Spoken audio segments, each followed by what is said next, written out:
Welcome to Meaningful Activities to Generate Interesting Classrooms. Section 2, Designing Meaningful Activities, Introduction, Conference Call. In Section 2, Designing Meaningful Activities, we are exploring ways in which you can design meaningful activities. It is important to realize that there is a difference between meaningful activities that support content and those that are just activity for activity's sake.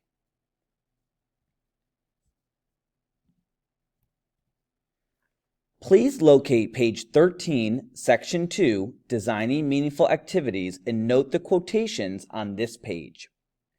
As a teacher, you want to make sure that the time spent doing activities is meaningful and supports student learning and understanding.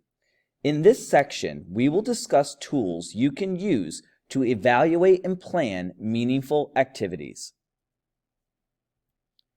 Please locate page 14, Section Overview and Section Objectives, and page 15, Section Map.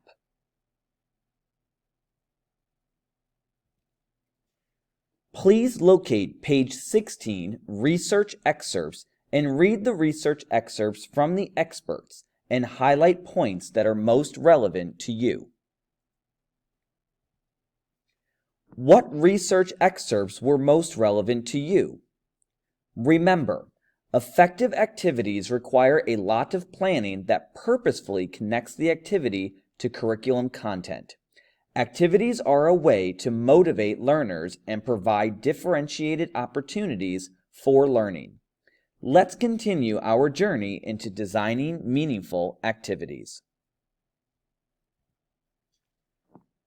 As we entertain the idea of using activities to support instruction, we must also determine what conditions and factors are necessary to maximize the effectiveness of those activities.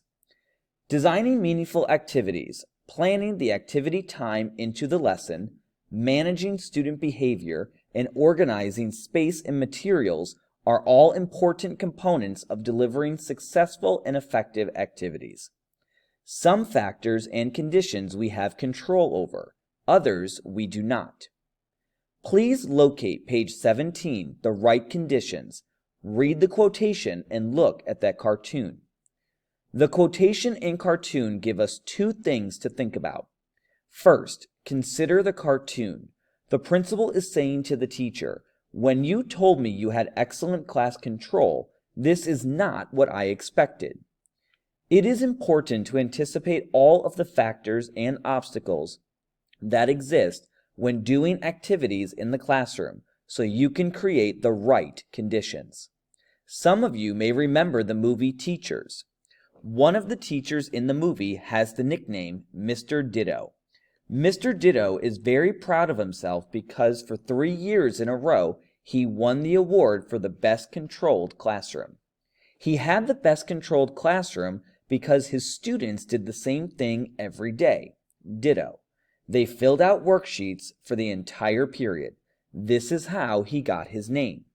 Mr. Ditto always read the newspaper each day while his students worked. Students came to class, picked up their daily worksheets from a pile on his desk, went to their desks, and filled out the worksheets. At the end of the class period, they placed their completed work on his desk and left the room. One day, he had a heart attack and died behind his newspaper. The students didn't even notice because they never had any interaction with him. In fact, several class periods went by before anyone realized what had happened to Mr. Ditto. We don't want students bored or doing meaningless work in school in order to have class control. We want students awake, interested, and engaged in learning. So what are the right factors and conditions you need to deliver meaningful activities? Please go to Canvas, Modules, Section 2, The Right Conditions discussion area. Using the editable Google Docs assigned to your group, work as grade levels and brainstorm conditions and factors that are obstacles to conducting successful and meaningful activities. Then brainstorm ideas you have to manage the obstacles you listed. Optionally, take a look at another grade level's Google Doc to see if you may benefit from the ideas they brainstormed.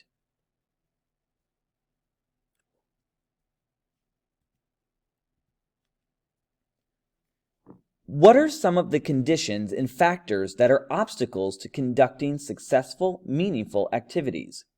What are some ideas to manage the obstacles you listed? Is there a focus on standards and testing? Research and provide articles that support the use of activities to enhance learning and achieving proficiency in standards. Provide data to show an increase in student scores.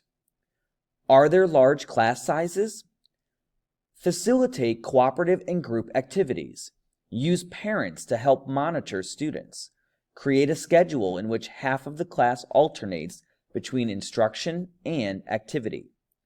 Is there enough time? Do powerful short activities. Divide the activity into time periods that span more than one day. Do your students' desks move? Have students move desks into predetermined formats and back. Assign roles and responsibilities for cleaning up. Is there a lack of equipment or materials, funds for resources and supplies? Find inexpensive or free materials. Send home lists with students of things needed for activities. Request donations from service organizations, businesses, or community members. Is there a type of student population? Is there a lack of storage space for manipulatives? Use tubs and other organization materials.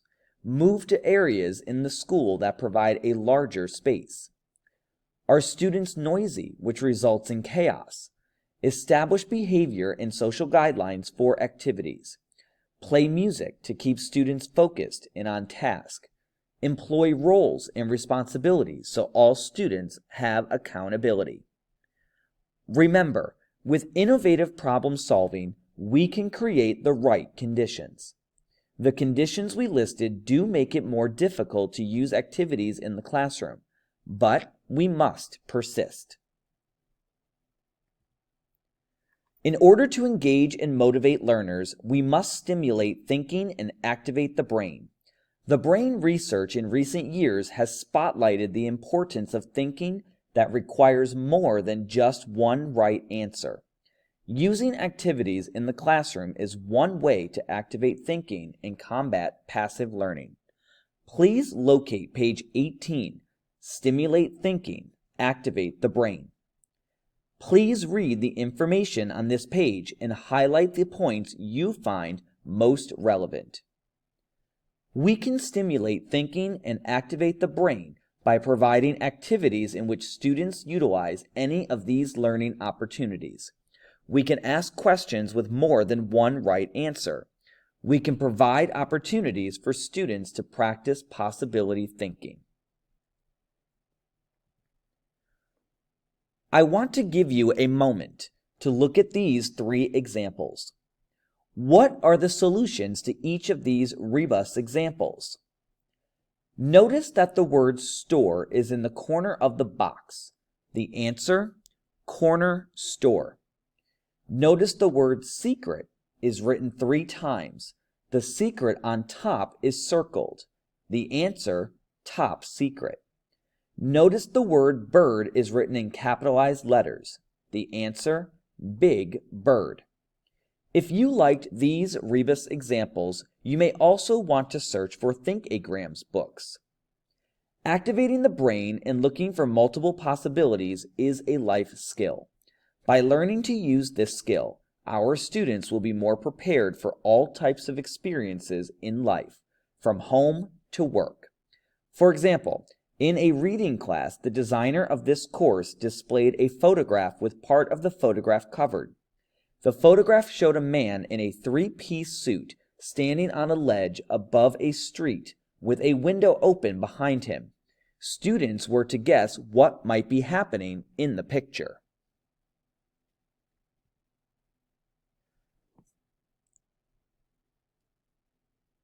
From your experiences, what was the first thing that popped into your mind about what was happening in the photograph I described?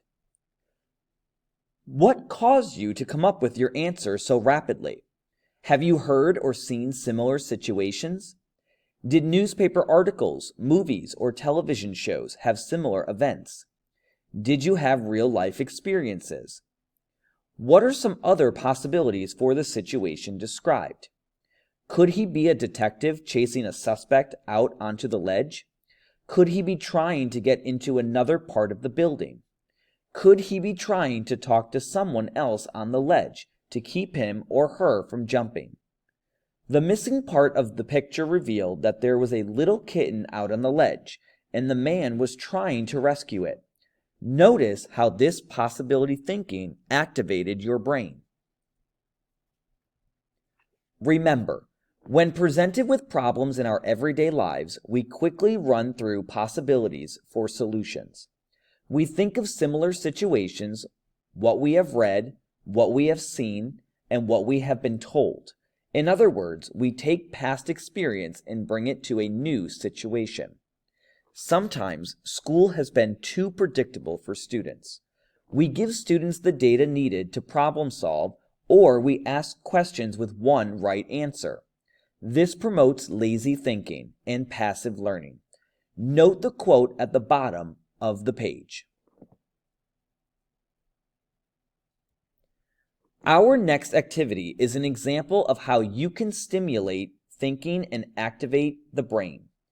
This is an activity that fits well with the study of animals in science and teaches the importance of possibility thinking. As you participate in this activity, think about ways in which you could use a similar activity in your classroom. Please locate page 19, The Eyes Have It. Please go to Canvas, Modules, Section 2, The Eyes Have It, to find the activity directions and your partner assignments. You will examine the 18 pictures of animal eyes. Use your knowledge of animals or make a prediction regarding the name of the animals or species and the group of animals to which it belongs, the class. For example, if the animal species is a giraffe, the class would be mammal. Some animal classes may be used several times. Others may not be used at all.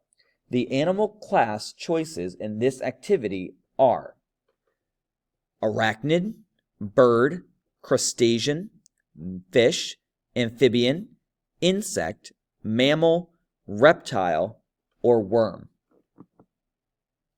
Using the editable Google Doc assigned to your group, keep track of your guesses. Please pause the narration until you complete this activity.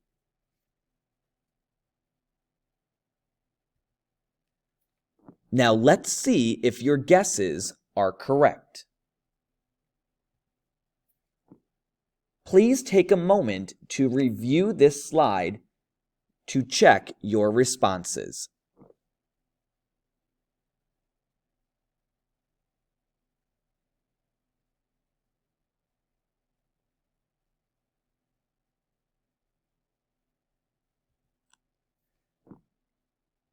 In your opinion, what made this activity engaging and meaningful for you? Did you have an opportunity to apply knowledge? Were you allowed to make decisions? Were you engaged in possibility thinking? Did you have an element of safety because you worked with a partner and could brainstorm possibilities? Did you have a list of classes to choose from? Was it appropriately challenging because you had to come up with both an animal species and the class? Now, let's make a classroom connection. Please locate page 21, Classroom Connections. How could you use a similar activity in your classroom? Could you use eyes, hair, or clothing of historical figures or characters in a novel? Could you use eyes of students as a get-to-know-you activity? Could you use certain portions of state or country landmarks and monuments? Please add these ideas and others you come up with under Classroom Connections. Remember, think of activities you can use to encourage possibility thinking. Remember that activities should stimulate thinking and activate the brain. Activities must also have a strong connection to curriculum and the corresponding standards. Designing meaningful activities does not happen by accident. There are specific components in a process educators can use to design successful and effective activities. Next, you will learn how to utilize this tool to design and evaluate the activities you use in the classroom.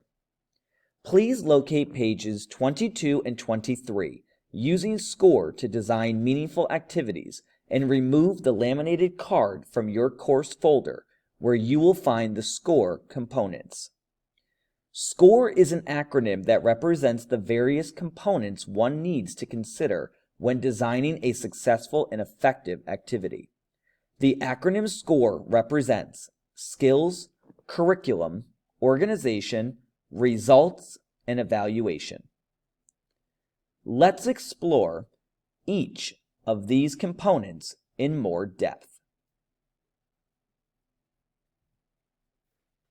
Please locate page 24, Skills of Life. The S in SCORE encourages the development of skills in activities. There are many skills successful individuals need, both in life and when learning. PLS Third Learning refers to these skills as the skills of life. When developing an activity-based lesson, you can easily incorporate the skills of life by determining the interpersonal and life skills you want to develop in your students. These skills support the instructional objectives and develop the character traits needed to be productive and successful individuals. You can make conscious decisions about these skills by pinpointing the skills of life being practiced in correlation to the area of study. These skills of life are organized into 6 categories: communicating, creativity, responsibility, flexibility, thinking critically, and productivity. Please review the individual skills listed in each category.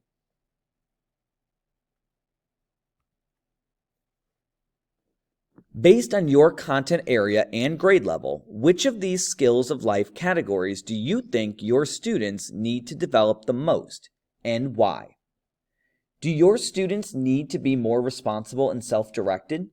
Do you feel like you are constantly reminding them or doing things for them? Do your students need to learn how to communicate? Do they spend so much time on social media that their interpersonal skills are sometimes lacking? Do you think your students would benefit from thinking critically? It is an added benefit when we can incorporate the development of these skills while doing an activity that supports the curriculum. These are skills that will serve students in school and in life. Please locate page 25, Questions for Life, or QFL. Questions for Life, or QFL, is a tool developed by PLS Third Learning to distinguish the various thinking skills used when learning. Like the skills of life, determining the thinking skills your activity requires helps you align the activity to the standards that guide your curriculum. Read the Questions for Life information on page 25 and highlight the most important points. Notice that these thinking skills have different purposes that are delineated according to the row in which they appear. Please locate page 26, Other Questions for Life applications. Questions for Life can also be presented as questions or statements to stimulate thinking. They can be used to facilitate discussion and debriefing. They can also be used to target assessment questions to a particular level of thinking.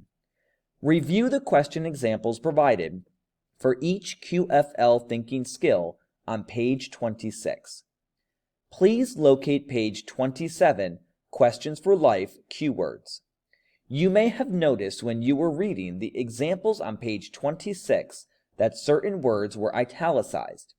The italicized words in these examples are keywords. When we use a keyword to ask our questions, it cues a certain type of thinking. You can teach your students these questions and use them every day in your classroom. So, when designing meaningful activities, we want to use this tool to ascertain the level of thinking the activity requires, and then target discussion and debriefing to those same levels of thinking. On page 23, or the back of your laminated card, let's focus on curriculum.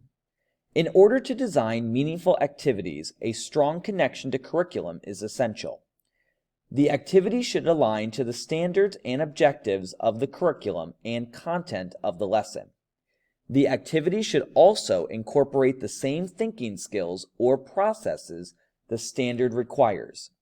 This is what creates the compelling why for the activity and makes the activity meaningful and relevant. A successful activity is always well organized.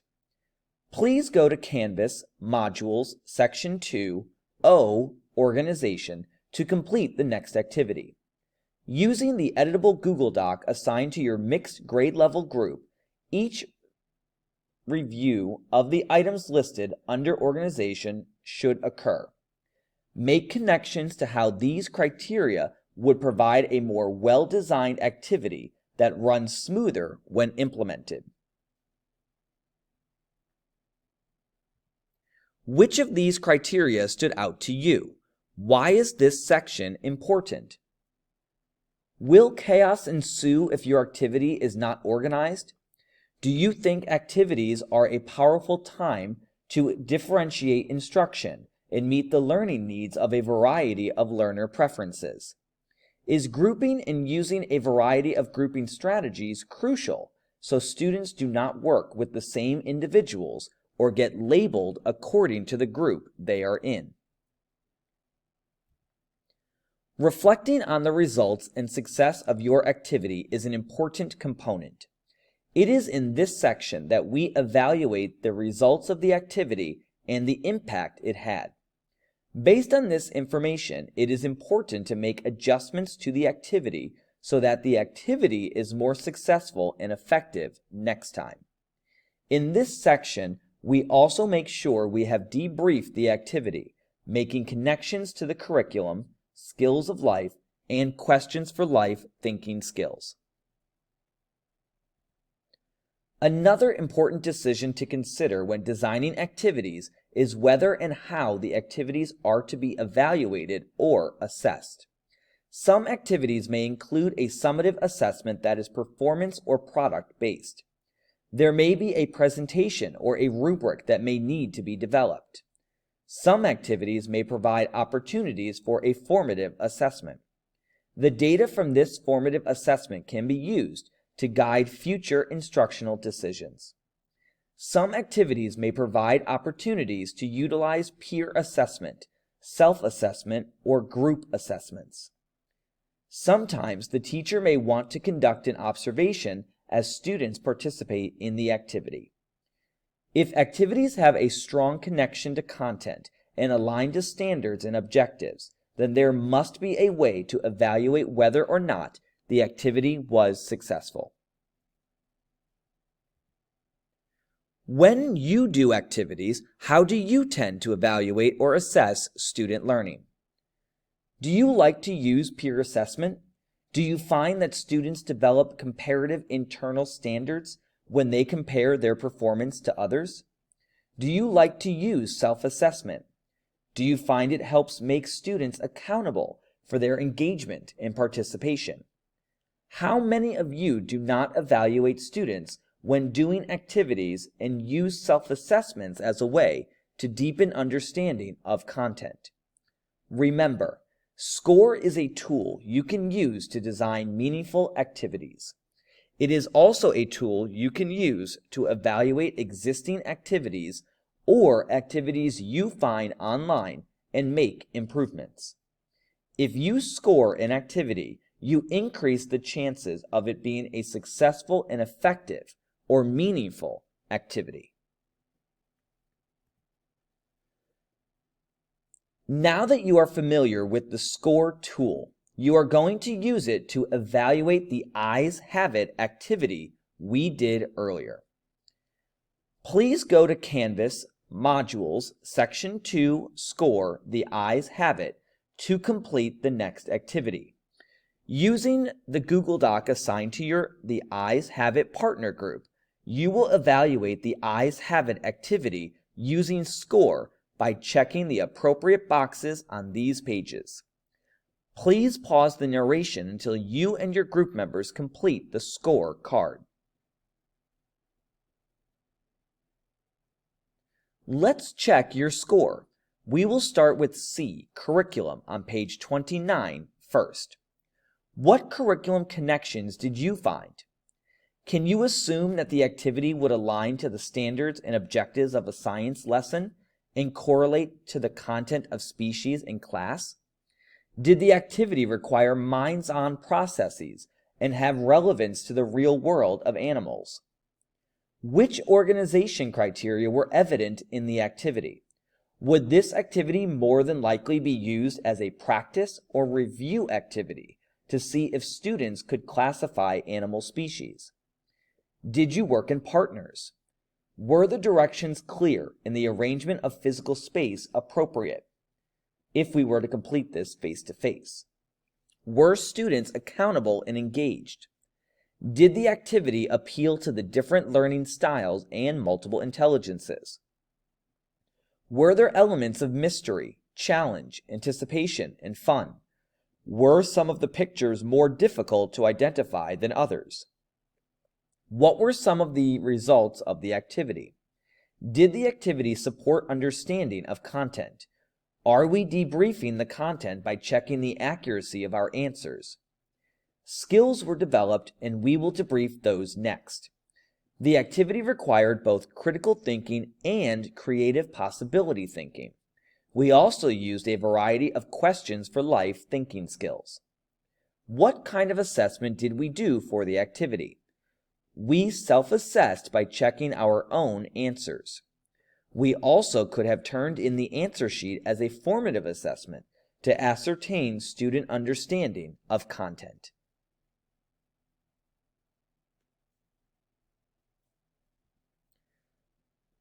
Please locate page 21 and focus on the activity assets chart shown on the bottom of the page.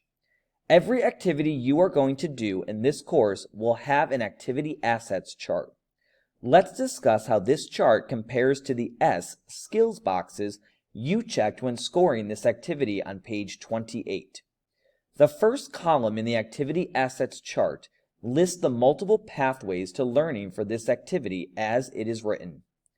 Remember that meaningful activity-based learning provides multiple pathways to learning by using a variety of learning styles and multiple intelligences. When in this activity did you experience each of these pathways? This is written to be completed in face-to-face. Auditory. We were listening and speaking to partners as we discussed possibilities. Visual. We were evaluating pictures, and the pictures required spatial dimension and position to determine the animal based on the eye position. Tactual. The activity was hands-on as we worked through the cards to check answers and wrote on our answer sheet. Kinesthetic. If we did this face-to-face, we would move from card to card. The second activity assets column lists the skills of life students developed during this activity. Refer to S skills on your scorecard on page 28.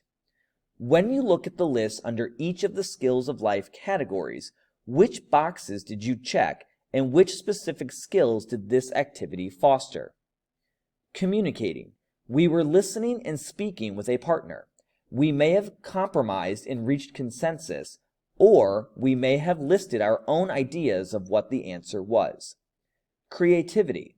Showing curiosity, possibility thinking, allowing alternatives, thinking divergently, and perhaps combining ideas with our partner. Responsibility, managing time, showing initiative and self-direction, and meeting the time deadline that was set. Flexibility, respecting the opinion of our partner and allowing ambiguity. Thinking critically, accessing and evaluating information, making decisions and solving problems. Productivity, staying on task and focused in producing quality work. The third activity assets column lists the questions for life thinking skills used when doing this activity. Refer to the Questions for Life section on the scorecard on the bottom of page 28.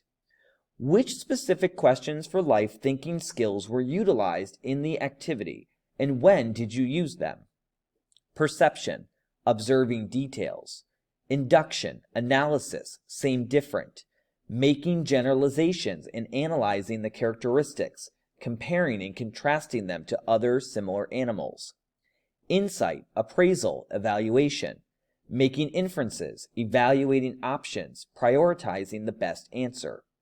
Idea, prediction. Brainstorming possible answers and hypothesizing the potential accuracy of the possibilities. Action, brainstorming possible answers and hypothesizing the potential accuracy of the possibilities. Remember, each activity you will do in this course will have an activity assets chart to guide you. We will use SCORE throughout this course to evaluate activities we do in class and those we design for our course assessments. The scorecard is also available in the Course Library Appendix folder for you to use when you return to the classroom. There are also several scorecards in your course folder. In addition, your laminated card in your course folder is a handy reminder of the SCORE components. When you SCORE to design or evaluate your activities, you increase your chances of administering a powerful and purposeful activity. The rest of this session will be for you to work independently through the material. There will now be narrated PowerPoints on Canvas, Modules Section 2, to walk you through the rest of today's activities. Please be sure to post the activities in the discussion area or submitted assignment area before our next class. Remember, even though these activities are not graded, they must be completed to report your successful completion to your university partner. Immediately after the conference call, you will go to Canvas Modules Section 2 Activity Curriculum Posters, where you will create a visual that highlights SCORE. Your next video reflects on assessing activity-based learning, where we will assess a work of art. The third video helps us build connections to the content we learned in this session. Finally, we will be introduced to one of the assessments that make up the course portfolio. We will introduce Assessment 4. Let the good times begin. If you have any questions while you're working, please do not hesitate to call or email your instructor. This concludes Section 2 Introduction Conference Call. Please continue to Modules Section 2 Designing Meaningful Activities, Activity Curriculum Posters.